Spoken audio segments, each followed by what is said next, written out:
तो आज हम पीली सरसों का तेल निकालेंगे और इसमें हम लगभग 18 किलो के लगभग पहले पीली सरसों लेते हैं। ये पीली सरसों बहुत अच्छी क्वालिटी की है, राजस्थान की सरसों है। और देखिए आगे हम इसको अपनी मशीन में, जिसमें कि कच्ची घानी बोलते हैं, लकड़ी की क्रशिंग के बीच में, उसमें तेल निकालेंगे। पीली सरसों का वज़न करने के बाद हम इसको इसमें हॉपर में डालते हैं।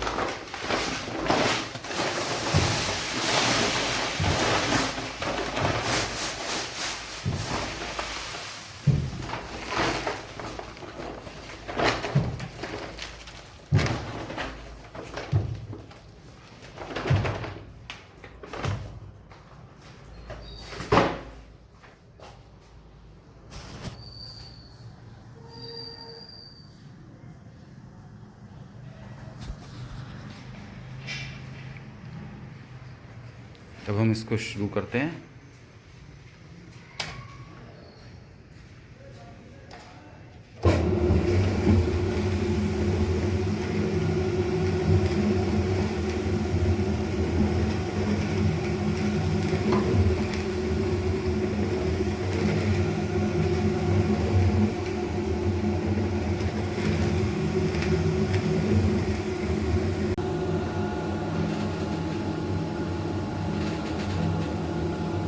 मशीन को चलते हुए अभी करीब 7-8 मिनट हुआ है और अभी तेल जस्ट निकलने की तैयारी में है। इसको देख सकते हैं। मशीन जब पहली बार शुरू करते हैं तो थोड़ा सा थिक पोर्शन निकलता है, लेकिन स्लोली ये ऑयल अच्छे से निकलना शुरू हो जाता है।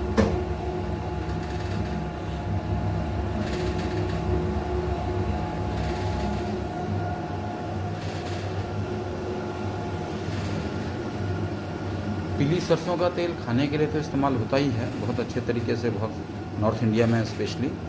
बट ये सिर में लगाने के लिए, बॉडी में मालिश करने के लिए, कहीं मसल्स में पेन है उसमें लगाने के लिए बहुत ही अच्छा माना गया है। गांव साइड में जहाँ लोग काफ़ी समय से इसको यूज़ करते हैं, पीली सरसों के तेल को घी से कंपेयर करते हैं। उनका कहना है कि ये इस क्वालिटी में, स्वाद में घी के बराबर होता है पीली सरसों का तेल। पहले वो स्वाद रहता था क्योंकि वो गांव में बनता था, कोल्हू के बैल में, लकड़ी के जो पार्ट होते थे जिसके अंदर में ये पिसता था, तो तेल की क्वालिटी अच्छी होती थी और तेल शुद्ध भी होता था और उसके अंदर के सारे जो प्राकृतिक गुण हैं वो रहते थे, तो उसका स्वाद भी अच्छा होता था। आजकल थोड़ा मुश्किल होता है मिलना, क्योंकि इंडिया में वैसे ही शॉर्टेज है ऑयल की। आज अगर हम देखें तो 25 मिलियन टन के लगभग में इंडिया की टोटल कंजम्पशन है एनुअल, जिसमें से कि 60% यानी कि 15 मिलियन टन जो है वो इंपोर्ट होता है। यानी कि शॉर्टेज है, यानी कि इस तेल में गुंजाइश है अभी। किसान लोग शायद इसलिए नहीं पसंद करते हैं क्योंकि इसमें उनको रियलाइजेशन नहीं मिलता है बाकी क्रॉप के मुकाबले, तो वो लोग जो है दूसरी क्रॉप में जाते हैं, जिसकी वजह से इसकी शॉर्टेज होती है, तो वो इंपोर्ट होता है। इंपोर्ट में सस्ता मिल जाता है थोड़ा सा, क्योंकि ज़्यादातर जो है पाम ऑयल आता है इंडिया में। जो 15 मिलियन टन है उसमें 60% लगभग पाम ऑयल इंपोर्ट होता है, तो पाम ऑयल रिलेटिवली काफ़ी सस्ता होता है सरसों के तेल के मुकाबले।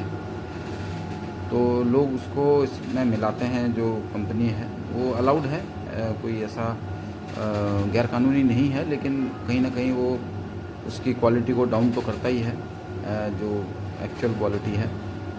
तो उसकी वजह से जो तेल है वो सस्ता होता है, हम लोगों को मार्केट में सस्ता दिखता है। लेकिन जो असली तेल होगा, जो प्योर बनेगा इस तरह से, वो मिल नहीं सकता है।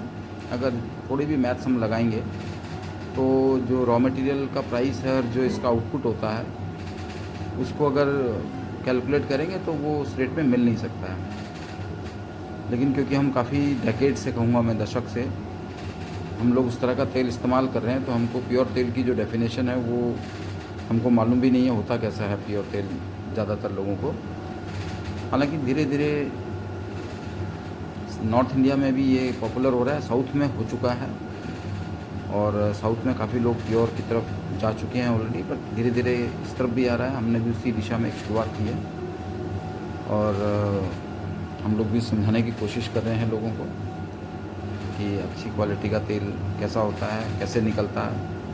हम लोगों को बुला बुला के दिखाते हैं और आप लोग भी कोई आके देखना चाहे, कोई बात करना चाहे तो कर सकता है। नंबर नीचे आपको डिस्क्रिप्शन में दिख जाएगा।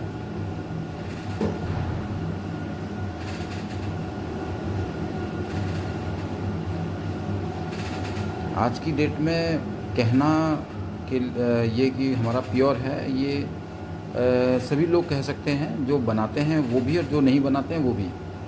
अभी बात यह है कि किसकी बात मानी जाए। तो बात तो उसकी मानेंगे जो ट्रांसपेरेंसी रखेगा, जो अपने सिस्टम में पारदर्शिता होगी और जो दिखा सकता है। तो आज सही होना ही ज़रूरी नहीं है, सही दिखना भी ज़रूरी है। अगर आप कहते हैं आप प्योर हैं तो आपको सेटिस्फाई करना पड़ेगा पूरी तरह से। केवल सर्टिफिकेट से काम नहीं चलेगा। आपको कोई भी अगर आपके यहाँ देखना चाहता है, आपको दिखाना पड़ेगा, अपने सिस्टम इस तरह से बनाने पड़ेंगे कि लोग उस पर विश्वास करें। क्योंकि पता नहीं होता, आज हम जब खाते हैं तो स्वाद में भी और बहुत सारे जो क्राइटेरिया होते हैं जिसके बेस पे हम कहते हैं कि ये प्योर तेल है, वो सब चीज़ें दिख जाती हैं। चाहे वो तेल हो, घी हो, पनीर हो, शहद हो, इन सब चीज़ों में इतना ज़्यादा एडवांसमेंट कर ली है मिलाने वालों ने कि आम आदमी को पकड़ना बड़ा मुश्किल होता है। तो अगर आपका विश्वास है कि ये पूरी तरह सही है तो ही आप उसको जो है यूज़ करेंगे और उसका बेनिफिट भी तभी मिलेगा जब आप उस सही चीज़ को यूज़ करेंगे। तो आपको बेनिफिट डेफिनेटली मिलेगा। मिलता ज़रूर है, चाहे आपको पता हो नहीं हो, अगर वो प्योर है, लेकिन एक सेटिस्फेक्शन होता है। आदमी की बॉडी भी रिएक्ट उसी हिसाब से करती है। अगर उसका कॉन्फिडेंस सही होता है तो उसको पता होना चाहिए। तो ये मशीन है, आप देख रहे हैं स्पीड इसकी कैसी है, बिल्कुल जैसे बैल घूमता है उस तरह की स्पीड है। और इसमें कोई रेगुलेटर नहीं होता है, इसकी स्पीड वही है जिससे कि कोई इसको बढ़ा नहीं सके, स्पीड को रेगुलेट नहीं कर सके। क्योंकि अगर हम इसकी स्पीड बढ़ाएंगे तो इसका जो टेम्परेचर है, प्रोसेसिंग टेम्परेचर है, वो बढ़ सकता है। लकड़ी भी गर्म हो सकती, ख़राब हो सकती है।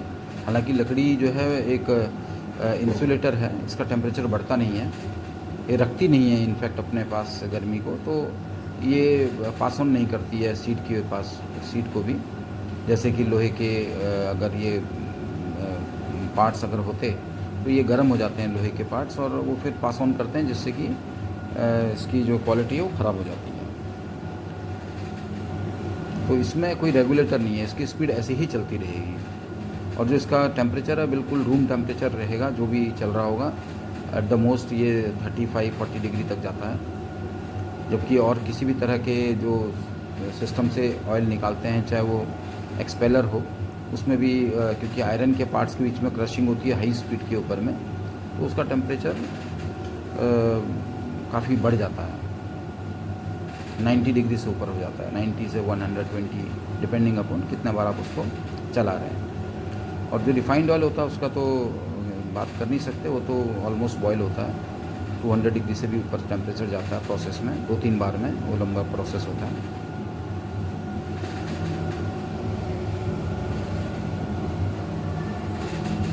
देखिए अभी तेल थोड़ा आना शुरू हो गया है धीरे धीरे।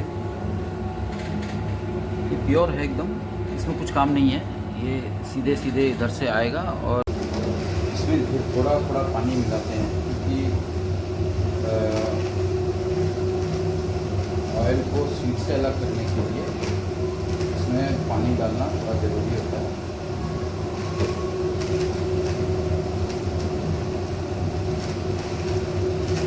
पानी जो है खल में रह जाता है और ऑयल जो है अलग हो जाता है, नीचे निकल